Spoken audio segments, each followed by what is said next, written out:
Fake Brasil, a epidemia de falsas verdades. Guilherme Fiuza. Guilherme Fiuza é escritor e jornalista carioca com diversas obras escritas e algumas adaptadas até para o cinema. Também é ganhador de prêmios como a Ordem do Mérito Cultural e o Grande Prêmio Brasileiro de Cinema. Nesta obra, o prestigiado escritor e respeitado jornalista de opinião escreve e descreve a hipocrisia moderna dos atores da política, do jornalismo e do meio artístico e cultural atual. E ele analisa tudo isso à luz de fatos atuais de 2020 e pelo contexto da praga politicamente correta, para usar um termo do próprio autor. E logo na introdução ele faz um desafio que, embora soe desalentador num certo sentido, não deixa por outro lado de inspirar todos nós um sentimento e vontade de reação. Ele então vai dizer: olha em volta, veja burgueses fantasiados de progressistas solidários. Veja uma elite egoísta, autoritária e rica fingindo defender as minorias e a democracia. Veja a grande imprensa decadente gritando contra fake news para tentar censurar as redes sociais através dos checadores da verdade. Veja tribunais e intelectuais unidos contra a liberdade de expressão. Veja a praga politicamente correta patrulhando, estigmatizando e cancelando a quem ela deseja calar. Enfim, nas palavras do autor, esse é o estranho baile de máscaras. E o nosso desafio é entender quem é quem nisso tudo, nesse fake Brasil. E como ponto de partida ele analisa a fala do ministro Celso de Mello do STF, agora aposentado, sobre a revogação da prisão após condenação em segunda instância, julgada na corte em novembro de 2019. Na ocasião, o então ministro disse em seu discurso que os delinquentes do submundo digital estariam a submeter o STF a pressões ilegítimas.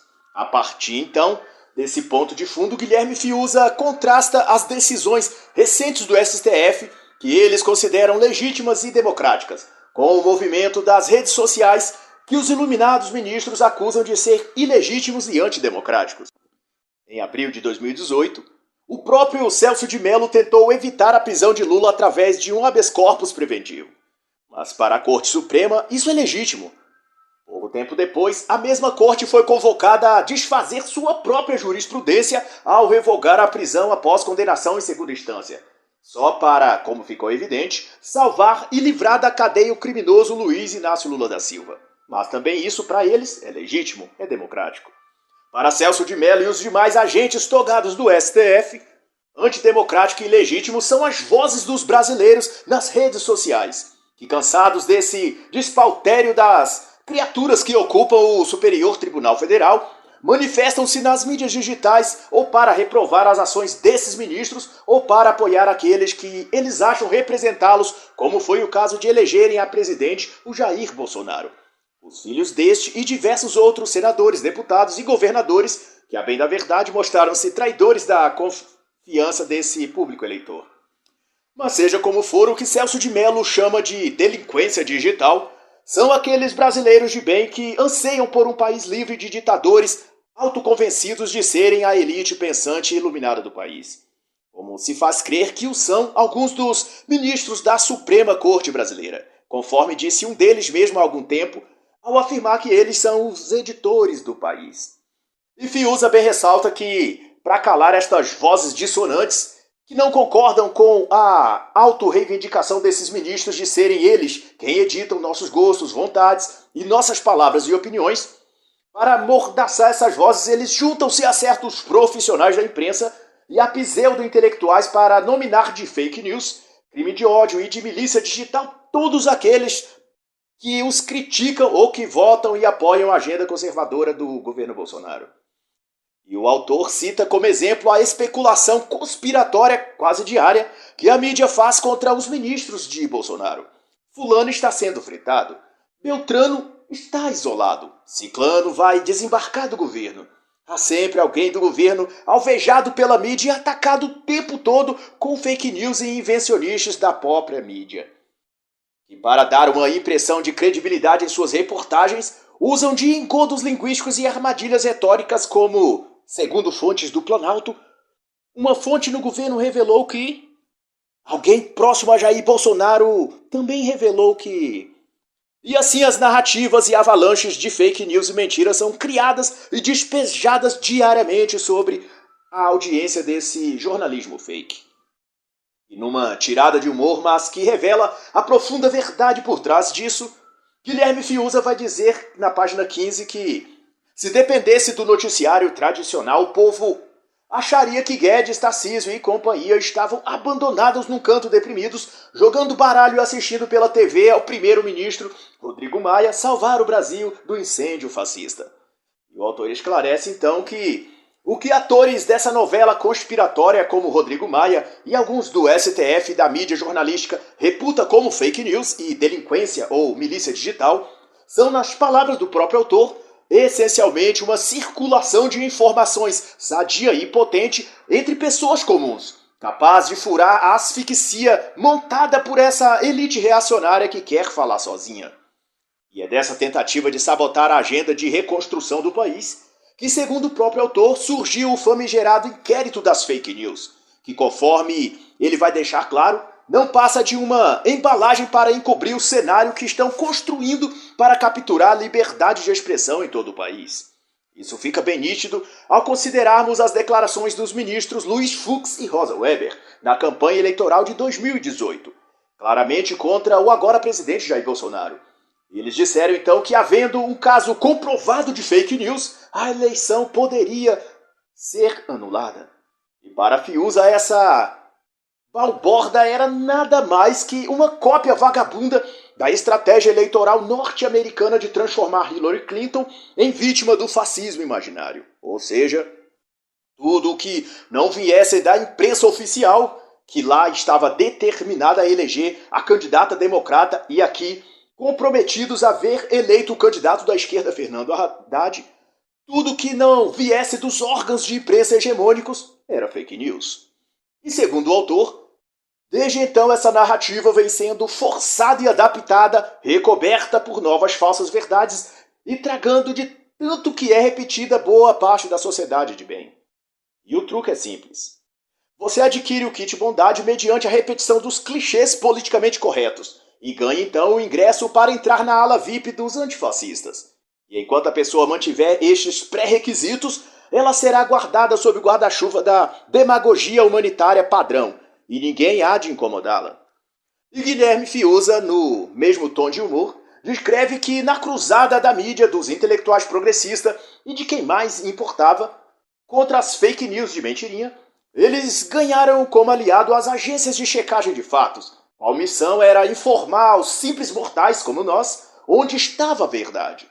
E juntos, no melhor estilo ninguém solta a mão de ninguém, avançaram bravamente sobre a ameaça de golpe fascista das tias do Zap, para eleger um governo também fascista e autoritário, que era Jair Bolsonaro. E nessa onda de resistência democrática para boi dormir, vai dizer o autor, que os tribunais superiores arrogaram a si o dever de combater as fake news, como foi anunciado por Rosa Weber e Luiz Fux. E não é à toa que depois disso Dias Toffoli e Alexandre de Moraes se sentiram mais à vontade para brincar de ditadores. E daí então foi fácil para todos juntos, ninguém soltando a mão de ninguém, acrescentarem mais um tempero ao molho, o tal gabinete do ódio. Uma invencionice de que a opinião pública favorável ao governo e à agenda conservadora era uma milícia comandada pelo próprio governo. E para espanto nosso, conforme vai destacar o autor, só não contávamos que haveria tanto silêncio e olhos vendados justamente daqueles que se diziam contra o projeto autoritário do PT e, portanto, eram seus adversários, como no caso dos pretensos e alegados liberais modernos do Brasil, ou os novos liberais, muitos deles eleitos na chamada onda bolsonarista. É o liberalismo trans, para usar um termo do próprio autor. Mas também chama a atenção a observação de Fiuza de que os mesmos que viviam e levantavam as patas para acusar apoiadores do governo de gabinete do ódio são os mesmos que agora escondem as garras e presas para tentar convencer o público de que são o gabinete do amor. Os que surfaram na onda bolsonarista são eles mesmos que agora tentam o movimento contrário sem descer da prancha, o surfar na onda anti-bolsonarista. Mas desta vez esta onda é simulada, cenográfica. Só existe na birosca mental daqueles surfistas de ocasião, como bem vai dizer Guilherme Fiuza. E no capítulo 2, Fiuza vai falar da nova turma progressista, que vem a surgir buscando se adaptar aos novos tempos, ao mesmo tempo que tenta reciclar as velhas mensagens de estatismo, Estado grande, luta social, justiça igualitária. E como não é fácil remendar vestido novo com um pano velho, a turma da lacrosfera, como alguns chamam, tem renovado o cardápio adicionando pitadas de liberalismo, algumas gotas de globalismo e um punhado generoso de mentiras e hipocrisia. Mas Fiuza é mais objetivo e direto, e chama essa nova claque ou camarrilha revolucionária de resistência de boa aparência. Porque ao invés das antigas formas clássicas e icônicas do lulupetismo, de gente trabalhadora iludida, hasteando bandeiras vermelhas com o símbolo do martelo e da foice, gritando palavras de ordem, o progressismo moderno se traveste de cores neutras e claras, não usa boné, barba ou instrumentos que sugerem violência. Ela agora está comedida, bem penteada e com os dentes bem escovados para exibir um sorriso convincente de bom moço liberal. Essa nova matilha de lobos adestrados sabe a hora de fingir de morto e a hora de morder. Eles possuem várias faces, cada uma para um momento ou um contexto específico. Ele pode se apresentar como um cara de espírito forte e corajoso, bolsonarista e conservador, arrependido de seu passado de drogas, boates e filmes pornôs. Mas também pode aparecer como uma boa donzela, jovem, inteligente e dinâmica, com os cabelos lisos, a pele hidratada, um sorriso atraente e uma fala de cordeiro. Primeiro insurgindo contra o próprio partido, depois se mostrando como mais do mesmo, dançando conforme a música, nadando conforme a maré.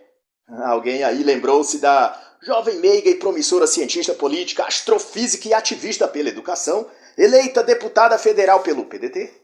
As semelhanças não são meras coincidências. Fiuza chama então esse movimento de renovação da política de a Disney da renovação democrática, ou de revolução de auditório, já que nesse parque de diversões cívico é possível encontrar de tudo, políticos históricos como o suposto liberal que criou a moeda do real, junto com a ala petista, ambos unidos a um ex-ator pornô que anda de mãos dadas com um governador surfista, aproveitador, duas caras e ex-bolsonarista. Todos abraçados a um certo João que depois de criar um partido que se dizia novo e liberal, passou a juntar os restos mortais do petismo e misturado todos no caldeirão de um apresentador de TV, do cabelo bem penteado, os dentes escovadinhos e um sorriso gentil de bom moço liberal. E nessa grande brincadeira, todos eles se divertem enquanto espetam a cara do palhaço com alfinete. E os palhaços somos nós. Mas todo esse show que eles promovem tem uma razão de ser. Um grande finale, reservado para os minutos finais, um golpe conjunto e fatal contra o governo. Para o amigo eleitor que acha que tudo isso é conversa fiada ou brincadeira, de fato, o próprio Fiuza que o leitor faça por si mesmo um exame a partir das ponderações feitas por alguém que se diz representar o pensamento liberal brasileiro. O ex-presidente do Banco Central do Brasil, Armínio Fraga, em entrevista à BBC News, em fevereiro de 2020. Ele, que é economista e aliançado a Fernando Henrique Cardoso, não poupou adjetivos contra a liberdade de expressão, nem se poupou de atacar o governo Bolsonaro e defender toda a agenda de esquerda, usando sem nenhum constrangimento as narrativas e jargões viciados da velha agenda revolucionária. É perguntado o que ele acha das reformas de Paulo Guedes. E ele responde que a Amazônia está em perigo. É perguntado sobre a menor taxa de juros da história econômica do país. E ele distorce a resposta para dizer que a mulher é dona do seu corpo. E a cultura patriarcal é opressiva. E assim por diante, toda a pauta de respostas e argumentação do economista liberal é levada para o palco de narrativas esquerdistas, sempre dando ênfase, é claro, ao grito dos oprimidos, esperneando que Bolsonaro é fascista, machista, racista, e por isso tem de ser deposto do cargo. E é por isso mesmo que, no capítulo seguinte, Guilherme Fiuza usará como lema a expressão "a maquiagem progressista está borrada". Isso porque vai ficando cada dia mais óbvio o que esse mainstream político, aliado à grande mídia e aos intelectuais orgânicos da esquerda caviar, desejam. O caos e a nova ordem mundial, brotada dela. Indico aqui então para a compreensão da relação insidiosa do liberalismo e da nova esquerda, ou do novo liberalismo e velha esquerda, sei lá, a ordem tanto faz, a obra Por que o Liberalismo Fracassou, de Patrick Deneen. Mas fato inegável também é que, para estabelecer uma e outra coisa, o caos e a nova ordem, o caminho é pavimentado com ignorância e canalice. Vede exemplo de ambas coisas conforme vai trazer à memória o autor Guilherme Fiuza, ao nos lembrar o escandaloso caso jurídico sobre a prisão em segunda instância. Um teatro patético montado para o único fim de soltar Lula da prisão.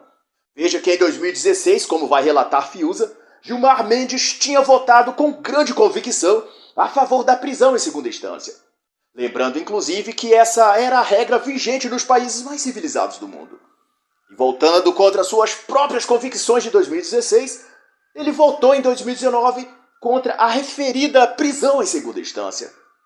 E foi acompanhado por diversos outros ministros. E então, Fiuza vai dizer em tom de protesto que isso não foi apenas uma leviandade e vergonha para o STF, mas um despudorado ataque à democracia, uma manobra imunda para soltar o homem que vendeu o Brasil a um cartel de empreiteiras e que ficou milionário sugando o sangue do povo brasileiro.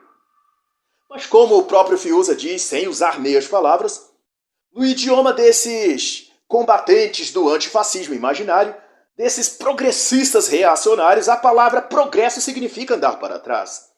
Nas próprias palavras do autor, os catadores de lixo ideológico cortam um dobrado para tentar alimentar a lenda que os sustenta.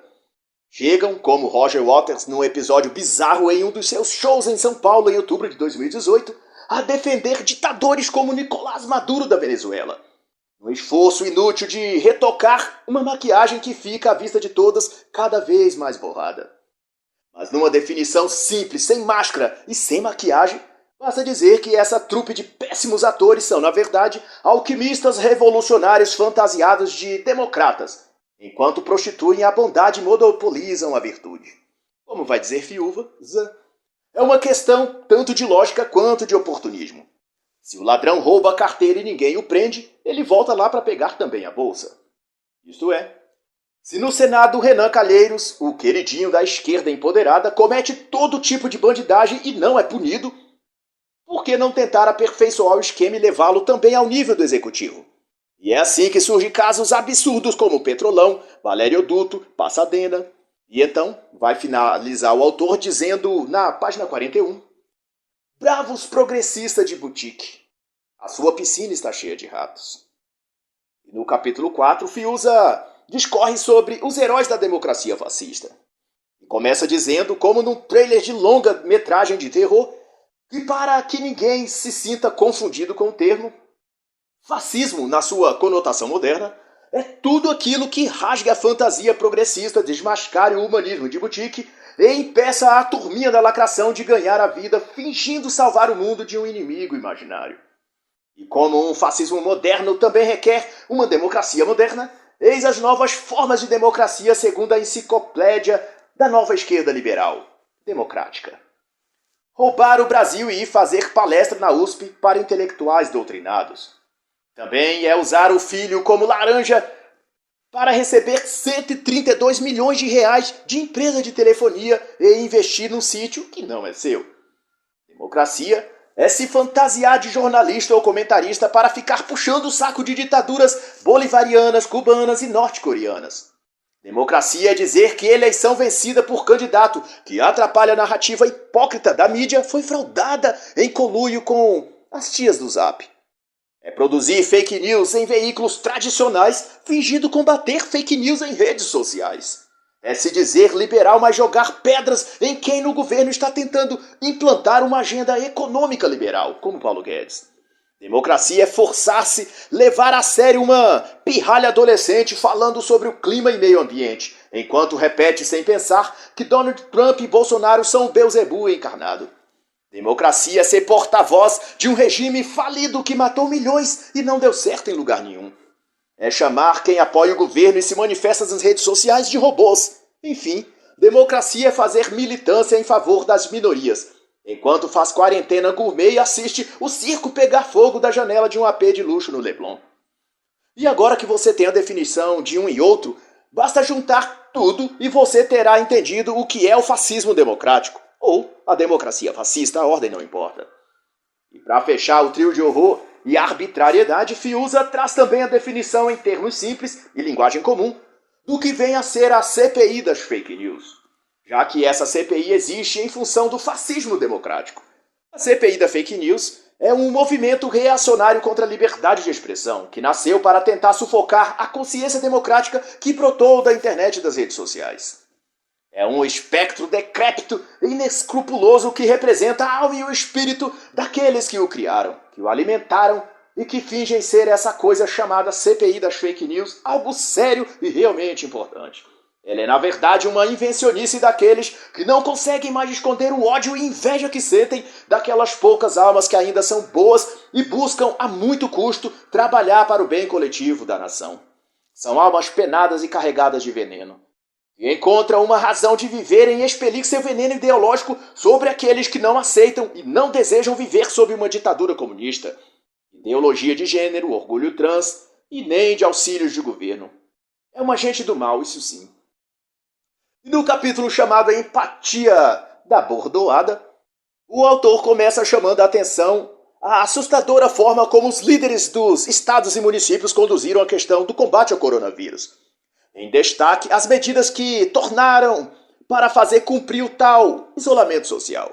Para Fiuza, esse período serviu para revelar a tendência e vocação desses líderes à tirania, ao autoritarismo e ao complexo de Deus.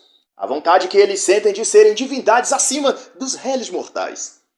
E a relação disso para com a epidemia de falsas verdades é que são esses mesmos personagens que, auxiliados por sua assessoria de imprensa VIP, que são os jornalistas dos principais meios de comunicação nacionais, vão apontar para o governo federal, que no período era o presidente Jair Bolsonaro, para dizer que dele viria em breve, ou melhor, a qualquer momento, as ações autoritárias e ditatoriais, fazendo jus ao clichê: chame-os do que você é, acuse-os do que você faz. E assim se deu. Na orla do Rio de Janeiro, no período denominado lockdown, 2 mulheres e seus filhos, uma menina e um menino de 14 anos, foram arrastados e enfiados no camburão e levados sob escolta da polícia para a delegacia, acusados de desobedecer às regras de isolamento social ao nadar por um trecho do mar de Copacabana. A empatia oferecida a eles, na base da porrada, era que o querido prefeito e governador estavam preocupados que eles contraíssem o coronavírus. Nesse esforço para salvar vidas, a empatia de João Dórias, Brunos Covas, Marcelos Crivelas ou Edinho Silvas de Araraquara não economizaram esforços nem pancadas para trancar o país e oprimir as pessoas. Em Santa Catarina, uma bailarina teve a porta de sua casa arrombada pelos boçais de farda, como se ela fosse uma versão feminina de André do Rap do PCC, e os homens de farda que estavam ali fossem os heróis patrióticos do combate ao narcotráfico. Derrubar a porta da residência de uma cidadã de bem e pacífica até prendê-la consiste numa boa medida de proteção sanitária, na opinião desses políticos semidivinos e de sua patrilha de jornalistas. Pró-isolamento. Todos muito empáticos ao povo brasileiro, é claro. Em 13 de abril de 2020 foi a vez da senhora Silvana Tavares Zavati, moradora da Vila Harmonia em Araraquara, São Paulo, receber o tratamento empático dos soldados do Covid a mando do prefeito Edinho Silva do PT. Na ocasião, ela estava sozinha sentada numa praça, que ironicamente leva o nome da Praça dos Advogados, a tentar talvez espairecer o estresse e preocupações quanto ao vírus ou ao desemprego causado pelas medidas de combate ao vírus. Ela foi então derrubada no chão, algemada e conduzida à prisão, além de processada por haver mordido a mão de um dos guardas que a espancavam e fraturaram uma de suas costelas. A senhora Silvana devia saber. Tentar defender-se de uma agressão dos heróis fardados da Covid é também um crime. A recomendação é apanhar calado e, depois do esculacho, pedir desculpas, colocar a máscara e se trancar em casa maratonando as séries da Netflix. Talvez, com alguma sorte, ela até conseguiria achar um filme que retratasse sua aventura na Praça dos Advogados. Um filme para ela baseado em eventos verídicos. O Clube da Luta. Em março de 2020, antes até do lamentável caso da senhora Silvana em Vila Harmonia, tinha sido a vez de uma jovem surfista experimentar também o tamanho da empatia dos garantidores do bem-estar humanitário. No caso, pelas mãos e ordens do prefeito Walter Suman, do PSDB. Do PSB, aliás. No episódio, a surfista foi abordada por radicais fardados de guarda civil e depois dos devidos safanões e constrangimento, ela foi levada à delegacia e depois aconselhada a se confinar em casa. Talvez também pudesse, a exemplo da dona Silvana de Araçatuba, de Araraquara, aliás, curtir o Clube da Luta na Netflix, enquanto aguardam as manifestações de amor dos prefeitos, governadores e guardas civis em todo o Brasil. Enfim, chegar ao final feliz, ao The End, que aparece ao final de cada filme. Mas o curioso, no caso da surfista da Praia das Pitangueiras, foi que, na declaração oficial, os responsáveis pela prisão da mulher alegaram que a desobediência dela não teria sido ela ir surfar, mas ter pisado na areia, coisa que violava as regras da quarentena homicida imposta pela prefeitura. Se a pobre surfista soubesse disso, talvez pudesse tentar saltar do calçadão direto para o mar, sem cometer o sacrilégio de pisar a areia da praia com seus pezinhos. Talvez algum estudo secreto em posse apenas do prefeito houvesse revelado a ele que as areias das praias de Guarujá pudessem ser contaminadas por Covid. E daí, o que seria do mar sem uma areia saudável, né? Mas a empatia desses governadores e prefeitos não se manifestou apenas em forma de bordoadas, para usar um termo do próprio autor. Conforme aponta Fiuza, o lockdown, a quarentena forçada e o tal isolamento social oportunizaram a esses prefeitos e governos estaduais a superfaturar compras emergenciais de luvas, máscaras, respiradores e, pasmem, câmeras frigoríficas para armazenar os cadáveres vítimas da Covid, que pelas normas da medicina legal, ou seja, procedimentos que não são adotados por nenhum médico legista em sua plena capacidade mental. Mas também teve prefeito mandando soldar as portas do comércio, recriminando os empresários por querer ganhar dinheiro com o suor dos seus rostos para pagar as contas e sustentar a família. Enfim, vai esclarecer o autor, nesse ritual do confinamento proliferou-se aprendizes de ditadores e líderes empáticos dando lição de humanitarismo e de amor ao próximo, na base, claro, de bordoadas. Todos eles, junto com os especialistas da OMS, transmitindo ao mundo uma mensagem de amor. Fiquem em casa, enquanto roubamos de vocês. No capítulo 6, Guilherme Fiuza comenta a fatídica declaração de Dias Toffoli ao afirmar, com toda a petulância que lhe é própria, que o STF é o de editor do Brasil. E como o próprio Fiuza disse em tom de piada, o STF é uma instituição que funciona e jamais prometeria editar a nação da boca para fora. E foi assim, portanto, que Alexandre de Moraes, em posse de sua credencial de editor, determinou que Twitter e Facebook excluísse os perfis de 16 pessoas que cometeram o grave erro de não gostar de alguns dos ministros do Supremo Tribunal da Verdade. E como são eles os editores do país, da lei, da Constituição, da liberdade e até de quem vai ou não para o céu, cabe aos deuses togados salvar os brasileiros de si mesmos. E isso para que todos entendam que o preço da liberdade é a eterna mordaça, vai dizer o autor no seu humor peculiar. E a mensagem que os editores querem passar é muito simples. Essa é a censura do bem. E você jamais terá problema de banimento ou exclusão se ficar de boca fechada. Recomendação mais simples que essa não existe. Mantenha sua cabeça em lockdown. Esqueça o pequeno detalhe de que as contas banidas, os perfis apagados e as casas visitadas pela Polícia Federal a mando de Alexandre têm em comum o fato de serem simpatizantes de Bolsonaro. Enfim, é isso. Seja isentão ou progressista militante e você não terá problema. Nenhum ministro irá editar sua vida nem sua liberdade. E se tem algo que ficou bem demonstrado nessa quarentena, e que Guilherme Fiuza vai evidenciar com enorme eficiência, é a arte de dedurar, no capítulo 7, e que já estava até ficando um pouco fora de moda, até que graças ao Covid e ao prolixo lockdown, foi enfim resgatado dos piores lugares da alma humana e posto de volta ao relevo. A arte de ser um X9, de fato, não é para qualquer um. É preciso todo um critério que demanda tempo ocioso e mente vazia para gerar um resultado adequadamente satisfatório. Como diz o ditado, cabeça vazia é oficina do diabo. Antes de tudo, é necessário que a pessoa revire seu interior e busque no mais profundo de si aquele seu covarde e maquiavélico que possa morar lá dentro dele, que, por vezes, por falta de treino ou motivação, vivia adormecido esperando a oportunidade de pular para fora e mostrar tudo do que é capaz. Seus dons surpreendentes. Feito isso, para entrar oficialmente no mundo da caquetagem, educada, moderninha e cheirosa, como vai dizer Fiuza, basta dispor das seguintes técnicas.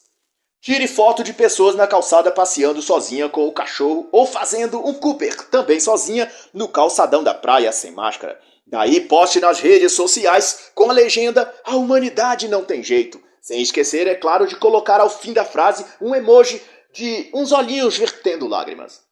Ligue imediatamente para algum 0800 disponibilizado pela prefeitura e denuncie, se possível, dando o GPS da localização se vir alguém tomando um chopp sem máscara, ou de alguém conduzindo o próprio carro também sem máscara. Ou melhor, chame ele de fascista, nazista ou negacionista.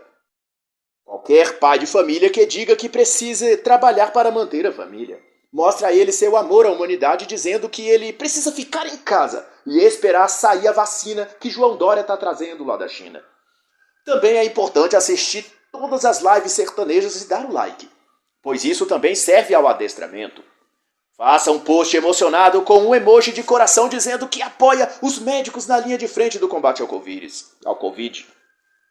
E, sobretudo, só converse com quem fala em segunda onda, mutação do vírus ou isolamento radical, tudo de novo. A ética do dedo duro deve ser sempre, quanto pior, melhor. Essa é a cartilha do Salva-Vidas X9. Siga ela corretamente e você estará apto e preparado para concorrer no próximo processo seletivo para a vaga de diabo nas grutas escuras do quinto dos infernos. E no capítulo chamado Os Revolucionários de Boutique, a coisa é simples. Se você sonha em ser um progressista à esquerda caviar ou um liberal na economia e marxista nos costumes, vista sua fantasia de herói da democracia, coloque o celular no modo avião para ninguém te incomodar e siga as dicas do jornalista mainstream da TV aberta mais perto de você. 1. Repita diante do espelho até ficar convencido de que a eleição presidencial de 2018 foi decidida num golpe do WhatsApp. 2. Invente argumentos para defender que mensagens roubadas e não periciadas de autoridades são provas legítimas para punir quem fez cumprir a lei e soltar quem cometeu o crime. 3. Elogie qualquer juiz que solte seu bandido político de estimação. 4. Espalhe mentiras e difamações sobre as queimadas na Amazônia. Diga que as girafas morreram carbonizadas. E 5. Invente e em seguida acredite que Bolsonaro está fritando algum ministro e que Paulo Guedes vai deixar o governo. Pronto, seu kit herói progressista está pronto e agora você já pode se considerar um revolucionário politicamente correto padrão.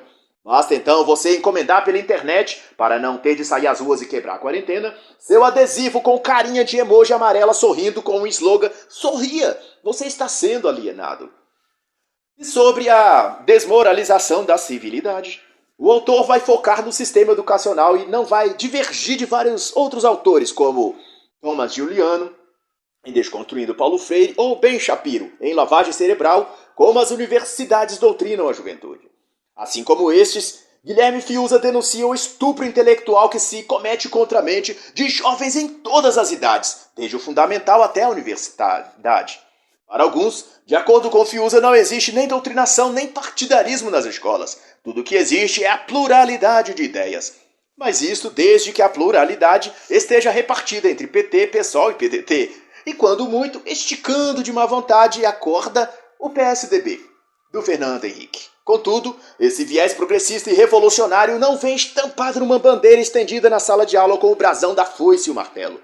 Ela é sorrateira, às vezes no arroba autoritário de um professor mais sangue quente, mas na totalidade das vezes, aliás, ela é discreta e sinuosa, como uma serpente se aproximando da vítima distraída. E nesse massacre intelectual, ou melhor, nesse massacre contra a intelectualidade, os heróis e mocinhos que os estudantes aprendem a venerar são Che Guevara, Mao Tse Tung, Olga Benário, Lula, filho do Brasil, etc. E por extensão aprendem que o capitalismo oprime os pobres, que Lula acabou com a fome dos brasileiros, que a Europa é má e a África é boazinha.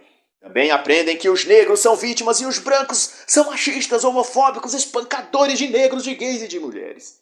Aprendem que Cuba e China são modelos para o mundo e que os Estados Unidos e Israel são párias em toda a civilização atual. Na escola sem doutrinação se aprendeu a ir para a rua gritar Lula livre, a gritar ele não. E agora se aprende a dizer salvem as girafas da Amazônia. E de joelhos curvados e punhos cerrados, aprendeu a bradar: vidas negras importam. Mas nada disso é doutrinação, é apenas professores e educadores ensinando jovens do Brasil a exercer os seus papéis democráticos. Viva a independência intelectual do Brasil. E para não dizer que eu não me diverti lendo, ou que o autor Guilherme Fiuza é dramático e sempre portador de más notícias, segue em tom de humor, mas em destacada realidade, uma pequena relação dos vencedores do Oscar 2020, na celebração do antifascismo caricato, ou como o próprio Fiuza chama, a resistência democrática de auditório. E lá vai. Na categoria apropriação do trabalho alheio, o prêmio vai para o senhor Rodrigo Maia. Uma salva de palmas. Ele ganha por haver tentado sabotar os autores da reforma da Previdência e depois manobrar a opinião pública para virar o dono dela. É incrível, senhoras e senhores, este homem é um verdadeiro prodígio. E na categoria assalto triplo, o Oscar vai para o Partido dos Trabalhadores, com a obra Petrolão, Fundo Partidário e Mega Sena. Continuando, na categoria melhor organizador de eleições fora de época, para Lula e seus meliantes ganharem, o prêmio vai para o Datafolha. Que surpresa, senhoras e senhores! O Datafolha recebe a estatueta pela obra Se as eleições fossem hoje e ninguém estivesse olhando, o Haddad ganhava. E na categoria melhor duas caras, num páreo duro, quase um empate entre dois grandes atores, João Dória e Alexandre Frota, venceu João Dória. É isso aí, auditório. Esse foi um placar apertado. Dois caras de pau fortíssimos. Uma votação difícil para nossos jurados. E na categoria francês de aluguel, o premiado foi o imbatível Emmanuel Macron, com o longa-metragem Amazônia em Chamas, mas não olhem para Paris pegando fogo. E na esperada categoria melhor intérprete de mensagens roubadas, o prêmio vai para o jornal Folha de São Paulo. Parabéns ao ganhador, belíssimo trabalho. Ele foi premiado pelo aplaudido trabalho na obra Este Lava Jato ser uma golpe para impedir que a Lula e as empreiteiros roubam a Brasil honestamente. E nossa última premiação vai para John Willis na categoria Melhor Embaixador do BBB na Europa, com a prestigiada peça O Mandato é Meu, mas eu vendo para quem eu quiser. Senhoras e senhores, obrigado pela presença e uma salva de palmas para todos os ganhadores. E no próximo ano estaremos aqui para apresentar as novas atrações demoníacas, ou democráticas, aliás, da nova esquerda. Até lá e tchau! E ao falar do baile de máscaras da patrulha, a partir da página 151, Fiuza elenca que, após a acalorada e polêmica discussão sobre a Terra plana, que dominou o ambiente online na internet durante alguns meses de 2019 e 2020, ela perdeu espaço porque, em seu lugar, um novo debate tomou o espaço público: a questão da seita da Terra parada. Segundo Fiuza, essa turma de adeptos prega o lockdown como redenção da humanidade e transformaram o Fique em Casa em Bíblia. No início, vai dizer Fiuza, a seita dizia que quem circulasse nas ruas era herege. Mas depois que a OMS mudou o protocolo e disse que nem todas as pessoas podiam deixar de circular, eles adaptaram então o dogma e passaram a dizer que, se puder, fique em casa. Todavia, esse mantra do fique em casa continuaria sendo repetido à exaustão, pois os devotos da seita da Terra Parada também são conhecidos como fiquem em casistas. E, portanto, precisam sempre repetir essa conjuração: fique em casa, salve vidas, para afastar os maus espíritos e purificar suas almas, o que lhes garantirá o jaleco branco espiritual sem o qual ninguém entrará no paraíso. E foi assim que toda a panaceia do suposto combate ao coronavírus virou afetação psicológica e problema mental para muita gente. Em São Paulo, por exemplo, ônibus foram reduzidos em sua quantidade e as massas de trabalhadores foram obrigadas a se aglomerar dentro deles, enquanto os carros de passeio foram proibidos de circular. E só depois de muita penúria voltou-se a permitir os donos de veículos a circular com seus carros, mas utilizando máscara, mesmo que sozinho, no veículo. Mas para os fiquem casistas, tudo fazia sentido porque o que estava em jogo eram vidas, ou melhor, almas, para a grande salvação que viria após o apocalipse vindo da China. E como em toda seita religiosa, há sempre uma ala mais extremista, mais radical, que leva os mandamentos daquela religião a ferro e a fogo. E na seita da Terra Parada, esses fanáticos foram batizados como terra-paradistas. Eram mais rigorosos na doutrina do que os fiquem casistas. E perto deles eram até gente boa e moderados. A patrulha dos terra-paradistas contavam com gente graúda na política e puderam, portanto, espalhar os ensinamentos da seita com bastante eloquência física, principalmente. Um deles foi Ronaldo Caiado, devoto e governador de Goiás, que mandou caçar um trabalhador em sua própria casa e levar para a delegacia depois que ele se atreveu a criticar os métodos brutais de Caiado de evangelizar uma mulher trabalhadora que tinha saído de casa e descumprido a quarentena.